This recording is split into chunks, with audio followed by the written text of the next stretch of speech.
جی السلام علیکم ناظرین، B B C Urdu T V یو کے ساتھ میں ہوں فضا آصف، اور آج ہمارے ساتھ موجود ہیں محمد منیر صاحب جو کہ سی ای او ہے fine soft P U shoes کے۔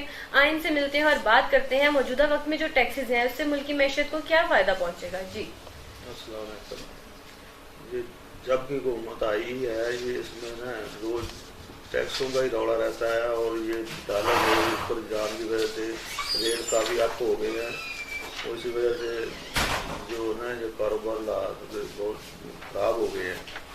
لہٰذا یہ ٹیکس اتنے زیادہ نہیں ہونے چاہیے، کم ٹیکس ہوں گے تو کاروبار چلے گا۔ ہم بھی روز پریشانی رہتے ہیں کہ روز نیا ہی ریٹ آتا ہے، روز نیا ریٹ آنے سے ہم بھی ریٹ نہیں بتا سکتے، ایک دن بتائیں گے دوسرے دن نہیں نہ بتا سکتے، اس لیے یہ مسئلے ہی رہتے ہیں۔ ڈالر بہت اوپر چلا گیا ہے، اس وجہ سے پی او کا ریگزین یہ سب جو ہے ریٹ کافی اوپر چلے گئے، اس لیے جو ہمارا کاروبار ہے وہ بھی ٹپ ہو گیا ہے۔ اور جو آئے روز مہنگائی ہو رہی ہے اور ڈالرز کے جو ریٹ بڑھتے جا رہے ہیں، اس کے بارے میں آپ کیا کہیں گے؟ یہ ڈالر نیچے آئے گا تو پھر ہی مسئلے حل ہوں گے، یہ ڈالر اوپر آئے گا تو نہیں مسئلے حل ہوں گے۔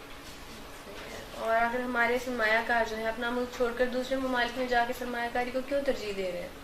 اسی لیے ادھر ایک تو لوڈ شیڈنگ بھی اب کافی زیادہ ہوگی۔ نون لیگ میں سکون تھا، نون لیگ کافی بہتر کام بھی ہو رہے تھے، بہترین سسٹم چل رہا تھا۔ جب یہ حکومت آ گئی پی ٹی آئی کی، ادھر سے روز کی روز نیچے ہی کام جا رہا ہے۔